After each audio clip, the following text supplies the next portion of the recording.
खम्मा गनी दोस्तों, इस वीडियो से मेरा राजस्थान का सीरीज स्टार्ट होने वाला है। मेरे ज़्यादातर ट्रिप की तरह ये भी मेरा सोलो ट्रिप था। आई होप आपको ये सीरीज अच्छा लगेगा।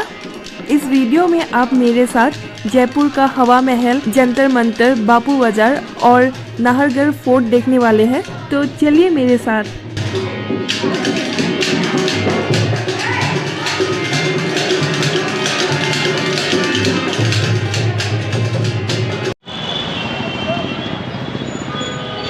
Good morning from Jaipur.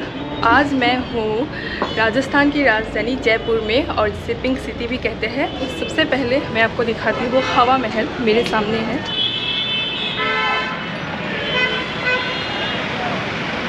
आप देख सकते हैं मैं हूँ हवा महल के सामने और यहाँ से व्यू बहुत अच्छा है। एक कैफ़े है, वहाँ बैठी हूँ मैं।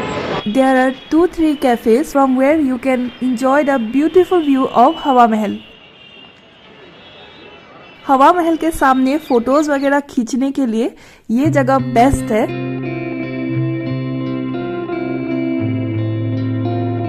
ज्यादातर लोग इन कैफेज में फोटो वगैरह खींचने के लिए ही आते हैं, तो इस वजह से आपको यहाँ आने से कुछ ना कुछ तो ऑर्डर देना पड़ेगा। तो यहाँ का जो डोर है वहाँ आपको इससे रिलेटेड एक नोटिस लगा हुआ दिखेगा। इस हवा महल को महाराजा सवाई प्रताप सिंह ने बनवाया था। कहा जाता है इसका लुक कृष्ण के मुकुट के जैसा है, क्योंकि हवाई प्रताप सिंह भगवान कृष्ण के बहुत बड़े भक्त थे। इस पैलेस में आप पीछे से ही एंटर कर सकते हैं। अभी मैं हवा महल के अंदर जाने वाली हूँ, लेकिन बहुत ज्यादा भीड़ है, तो टिकट लेने में भी काफी टाइम लग जाएगा। इसका टिकट प्राइस है 50 रुपीज और आप चाहे तो कॉम्पोजिट टिकट भी ले सकते हैं, जिसमें एक साथ ज्यादातर महल का टिकट आपको मिल जाएगा। अभी टिकट लेके हवा महल के अंदर आ चुकी हूँ। बहुत लोग आए हुए हैं अभी, कम से कम आधा घंटा लाइन लगाया है मैंने, तब जाके टिकट मिला है। इसमें हवा महल के बारे में लिख रखा है। ये 5 मंजिलों का महल दुनिया की सबसे ऊंची महल है जिसका फाउंडेशन नहीं है।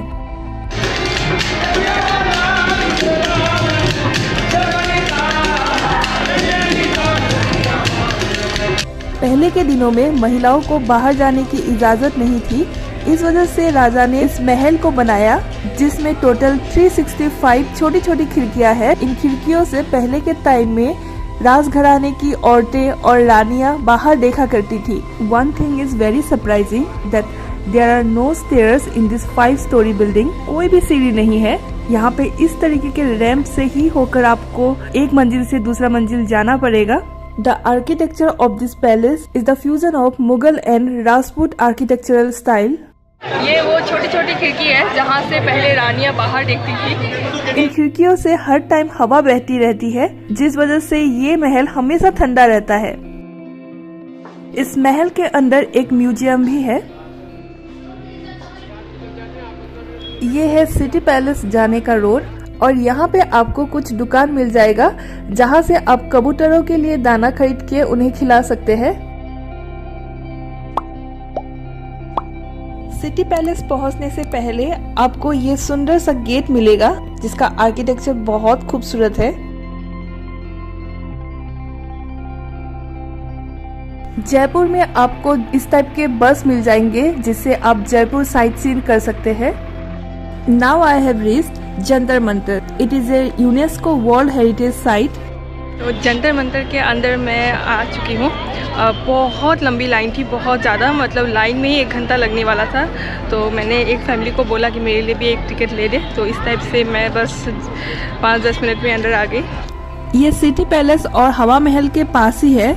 This observatory was built to measure time, know the position of planets and stars, and study space। और अभी भी यहाँ बिना घड़ी देखे आप एग्जैक्ट टाइम मेजर कर सकते हैं। ये जंतर मंतर राजा जय सिंह ने बनवाया था और आपको ऐसे देख के उतना समझ नहीं आएगा, तो उसके लिए यहाँ पे एक वीडियो चलता है 10 मिनट का। वो वीडियो अगर आप देखेंगे तब आपको समझ आएगा कि पहले के टाइम में किस तरीके से टाइम को देखा जाता था। क्यों, आपको वो वीडियो ज़रूर देखना चाहिए। वहाँ पे हर चीज़ डिटेल में बताया गया है। जब सन साउथ में होता है तो इस वाली घड़ी में टाइम दिखाता है, और जब सन नॉर्थ डायरेक्शन में होता है तब इसके ऑपोजिट वाले घड़ी में टाइम दिखाता है। का हॉल देखना है, इसकी शेड यहाँ आ रहा है, मैंने ऊपरी की शेड देखनी नीचे यहाँ आ रहा है, यहाँ देखिए 1 and 2 लिखा हुआ है, इसे डिवाइड किया गया 5, 10, 15, 30, 45, 50, 55 एंड 36। 156 जयपुर का लोकल टाइम, उसमें वही 26 मिनट ऐड कर दे। पर ये जो डायल है 6 मंथ वर्क करेगा, आफ्टर 6 मंथ नो वर्क, जो सन की पोजीशन चेंज होगी दैट डायल। तो अभी जो सन है सदर्न हेमिस्फीयर में दक्षिणाई, विंटर में ये वर्क करेगा और समर में northern hemisphere. Clear? It is world's largest sundial और सन क्लॉक। ये है मास्टर इंस्ट्रूमेंट। यहाँ पे जितने भी इंस्ट्रूमेंट है उन सब का कैलकुलेशन ये अकेले कर सकता है। इसको 2 पार्ट में डिवाइड कर रखा है। अगर दोनों इंस्ट्रूमेंट को आप ज्वाइन करते हैं तो एक हाफ ग्लोब बनता है। महाराजा सवाई जयसिंह सेकंड, जिन्होंने इस जयपुर सिटी को बसाया था, वो बहुत बड़े एस्ट्रोलॉजर, एस्ट्रोनॉमर, मैथमेटिशियन और ग्रेट टाउन प्लानर थे। उन्होंने टोटल 5 एस्ट्रोनॉमिकल ऑब्जर्वेटरी यानी कि जंतर मंतर बनवाया था। उनमें से ये सबसे बड़ा था। यहाँ सब इंस्ट्रूमेंट 27 डिग्री एंगल में बना हुआ है, क्योंकि यहाँ का लैटिट्यूड 27 डिग्री है। यहाँ हर एक इंस्ट्रूमेंट आपको दो दिखाई देगा। एक जो छोटा ट्राई करने के लिए बनाया गया था कि सही है या गलत, और जब सही बन जाता था फिर उसी का एक बड़ा बनाया जाता था। ये है राम यंत्र। ये इंस्ट्रूमेंट 2 चीज बताता है, एक कि जयपुर से अभी सन का क्या एंगल है और दूसरा रोटेशन ऑफ द अर्थ। ये चक्र यंत्र है, ये दिखाता है कि सन अभी इक्वेटर से कितना नॉर्थ की तरफ चला गया या कितना साउथ की तरफ चला गया। जंतर मंतर में ही मुझे पपेट शो भी देखने को मिला, जिसे कठपुतली डांस भी बोलते हैं। यहाँ ये बहुत फेमस है।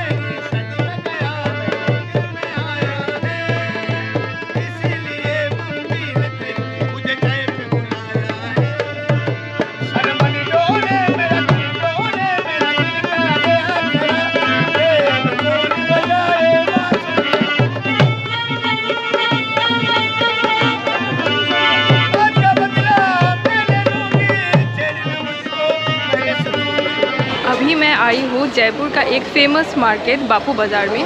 मैंने जब गूगल में सर्च किया फेमस मार्केट इन जयपुर तो मुझे ये मार्केट दिखाया और मैं आप पहुंची बापू बाजार। सुना है ये बहुत पुराना मार्केट है और ये देख सकते हैं जयपुरी जूती का दुकान। ये लेदर में बनाया हुआ होता है। ये भी राजस्थान का एक फेमस चीज है। यहाँ देखिए ठंड से बचाने के लिए कैसे इनको बस्ता पहना के रखा है।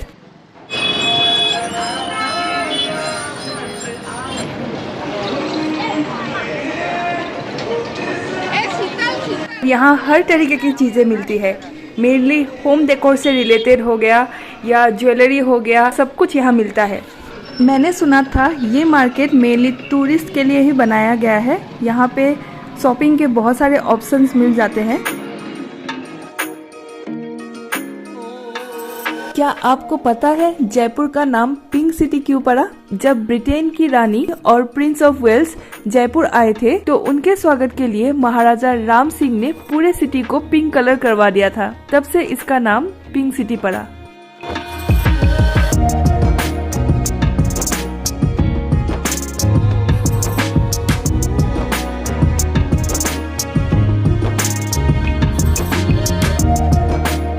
नेक्स्ट डे मुझे थोड़ा दूर की जगहों में जाना था, जिस वजह से मैंने सोचा क्यों ना रैपिडो बुक किया जाए और मैंने उनसे पर्सनली बात करके ये तय किया कि टोटल जितना किलोमीटर होगा प्राइस के हिसाब से मैं उन्हें उतना दे दूंगी। वो भी मान गए और हम निकल पड़े सबसे पहले नाहरगढ़ फोर्ट की तरफ। अगर मैं स्कूटी या बाइक रेंट पे लेती खुद के लिए तो मुझे बार बार मैप देख के चलाने में दिक्कत होता और गाड़ी बुक करके जाने से बहुत ज्यादा कॉस्टली पड़ जाता। लेकिन यहाँ एक प्रॉब्लम ये हो गया कि जो रैपिडो वाले थे वो जयपुर में नए थे तो उनको भी रोड नहीं पता था, तो मैं उनको मैप दिखा के जा रही थी।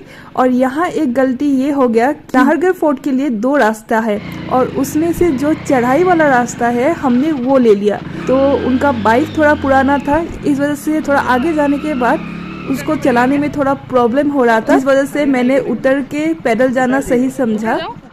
अभी मैं जा रही हूँ नाहरगढ़ फोर्ट। तो ये रोड जो ऊपर तक जाता है थोड़ा चढ़ाई भरा है। This fort stands on the edge of the Aravalli Hills.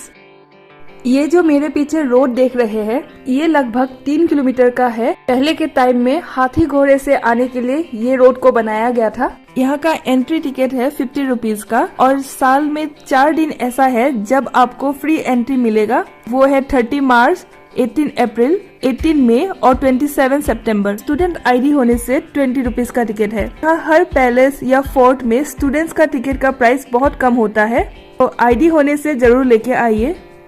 यहाँ एक शीश महल बनाया गया है, इसका टिकट प्राइस अलग से लगता है। यहाँ आप उस टाइम का रेन वाटर हार्वेस्टिंग का एक अच्छा एग्जाम्पल देख सकते हैं। ये जो स्टेप वेल है, यहाँ पे पहाड़ों से बारिश के टाइम में जो पानी बह के आता है वो स्टोर होता था। ये उस टाइम का एक स्विमिंग पूल भी था। इस जगह में पहले के टाइम में रानियों का मन बहलाने के लिए फंक्शंस होता था। इस फोर्ट में बहुत सारे मूवीज का शूटिंग हुआ था, जैसे कि रंग दे बसंती, शुद्ध देसी रोमांस, हम साथ साथ हैं और भी बहुत सारी मूवीज। इस फोर्ट को सवाई जयसिंह सेकंड ने इमरजेंसी के लिए बनवाया था। दुश्मन अगर आक्रमण करे तो यहाँ आके वो रह पाए। ये फोर्ट मेनली माधवेंद्र भवन की वजह से फेमस है, जिसे सवाई माधव सिंह ने बनवाया था अपनी 9 रानियों के लिए। ये है 9 रानियों का महल। सब रानियों के लिए एक जैसा महल बनाया गया था ताकि वो लोग आपस में लड़े ना, और सब रानियों के लिए अलग अलग से बेडरूम, किचन, बाथरूम वगैरह बनाया गया था। कहते हैं ये राजस्थान का एकमात्र फोर्ट है जहाँ किसी ने आक्रमण नहीं किया। और ये है रानी का बेडरूम ठंडियों के दिनों के लिए। इस तरफ था रानी का अलमारी। यहाँ पे ये देख सकते हैं रूम गर्म करने के लिए जो आग जलाते हैं वो है। इससे एक चिमनी भी अटैच्ड है जिससे धुआं बाहर जाता है। यहाँ से आपको पूरे जयपुर का व्यू दिखेगा और साथ ही साथ सिटी पैलेस, जंतर मंतर सब कुछ दिखता है। और रानियाँ ऐसे ही ठंडी ठंडी हवाओं का मजा लेते हुए बाहर का नजारा देखा करती थी, तो मैंने सोचा क्यों ना मैं भी बैठ के देखूं।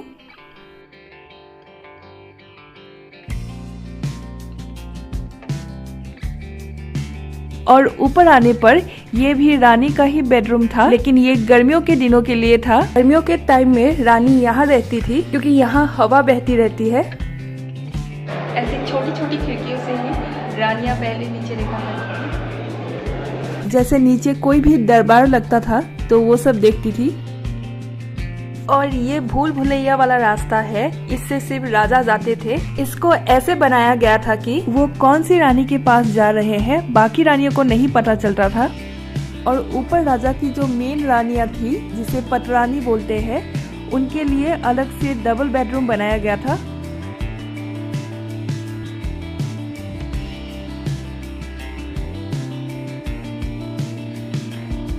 यहाँ आपको नाहरजी मंदिर देखने को मिलेगा। इस फोर्ट से जुड़ी हॉन्टेड कहानी ये है कि जब ये फोर्ट बन रहा था तो दिन में ये बनता था और रात को खुद ब खुद टूट जाता था। एक दिन नाहरजी का आत्मा राजा जी के सपने में आए, तब राजा ने नाहरजी के नाम से यहाँ एक मंदिर बनवाया।